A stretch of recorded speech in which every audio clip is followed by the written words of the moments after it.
Doctor का पर्चा नहीं तो दवा भी नहीं। जी हाँ, सर्दी हो, जुकाम हो, खांसी हो, सर में दर्द हो, इस तरीके की दवाइयाँ मेडिकल स्टोर से आमतौर पे आपको मिल जाती होंगी। लेकिन अब साफ तौर पे मना हो गया है कि आपको सर्दी, जुकाम, खांसी इन सब की दवाई की अगर ज़रूरत है तो वो नहीं मिलेगी, आपको लिखवा के लाना होगा। किससे? डॉक्टर से।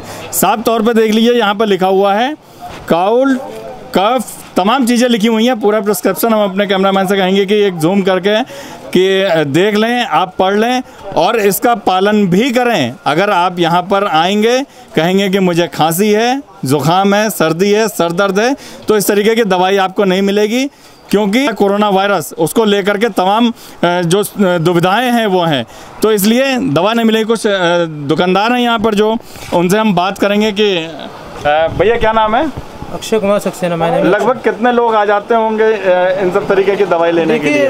हर दूसरा चौथा व्यक्ति यहाँ पे आ ही रहा है, क्यों ना, क्योंकि हमें कोई कफ की मेडिसिन दे दें, कोई कोल्ड की मेडिसिन दे दें, कोई फीवर की मेडिसिन दे दें, पर हम लोग ऐसा कोई भी काम नहीं कर रहे हैं जिससे किसी को आगे इफेक्ट पड़े, किसी को सेकेंडरी को, क्योंकि ज़रूरी नहीं है पेशेंट घर पे बैठा हो, वो किसी से मंगवा रहा हो ये मेडिसिन, श्योर नहीं कह सकते किसी के बारे में भी, पर हम लोग अपना पूरा प्रिकॉशन ले रहे हैं। किसी को भी किसी तरीके की कोई ऐसी मेडिसिन विदाउट प्रिस्क्रिप्शन नहीं दे रहे हैं, विदाउट प्रिस्क्रिप्शन नहीं दे रहे हैं। और कोई भी अगर प्रिस्क्रिप्शन पुराना ला भी रहा है तो उसकी पूरा रिकॉर्ड मेंटेन कर रहे हैं, ताकि आगे गवर्नमेंट को कोई परेशानी ना हो। जो कोई अगर लोग पर्चा लेके पुराना आ भी रहे हैं तभी दवाई मिल रही है, वरना दवाई नहीं दे रहे हैं। कुछ और यहाँ पे एक लाइन से बहुत बड़े बड़े मेडिकल स्टोर्स हैं, कुछ और मेडिकल स्टोर्स हैं, मैं उनसे बात करूँगा कि इनके यहाँ किस तरीके का जो है इंतज़ाम है और किस तरीके से ये दवाइयाँ दे रहे हैं। भाई साहब क्या नाम है आपका? मानस।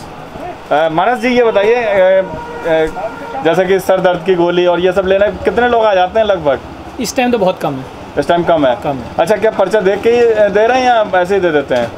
पर्चे से ही होती है दवा, बिना पर्चे के तो वैसे भी अलाउड नहीं है। हाँ जी। पुराना पर्चा हो या 3-6 महीने पुराना मैक्सिमम, क्योंकि जिस हिसाब से लॉकडाउन चल रहा है उस हिसाब से अगर महीने 2 महीने पुराना पर्चा है तो उस पर तो अवेल करनी पड़ती है, पर मैक्सिममली इस टाइम हार्ट की, शुगर की वही दवा ज़्यादा सेल आउट हो रही है। जनरल मेडिसिन की सेल बिल्कुल नहीं। जैसे कि कोई आदमी पहुंचा है, उसने कहा भाई साहब मुझे डिस्प्रिन दे दीजिए या इस तरीके की दवाई दे दीजिए, तो ये तो जनरल मेडिसिन से दे सकते हैं, ये दे सकते हैं। बाकी जो लाइफ सेविंग ड्रग्स हैं वो आप बिना प्रिस्क्रिप्शन के, कफ सिरप वगैरह वो सब नहीं दे रहे हैं अभी, नहीं दे रहे हैं, क्योंकि अलाउड ही नहीं है ना। अभी 2-3 दिन से वो इसी बात पे क्वेरी भी चल रही थी कि खांसी जुकाम जो मेजर सिम्टम है कोरोना वायरस के लिए, उसको सप्रेस कर देती हैं सब चीज़ें। तो अगर ये हम अभी दे देंगे तो फिर तो दिक्कत और नहीं पैदा हो जाएगी सेक्टर। देखिए, साफ तौर पे जो कहना है, आपने दुकानदार को भी सुना कि लोग आ जाते थे और दवा लेके चले जाते थे, लेकिन अब बगैर डॉक्टर के पर्चे का दवा नहीं मिलेगा तब जब आप डॉक्टर को दिखा के आएंगे। अगर ऐसे आए तो दवा नहीं मिलेगा, आपको वापस जाना पड़ेगा। बने रहिए हमारे साथ, देखते रहिए अमृत विचार।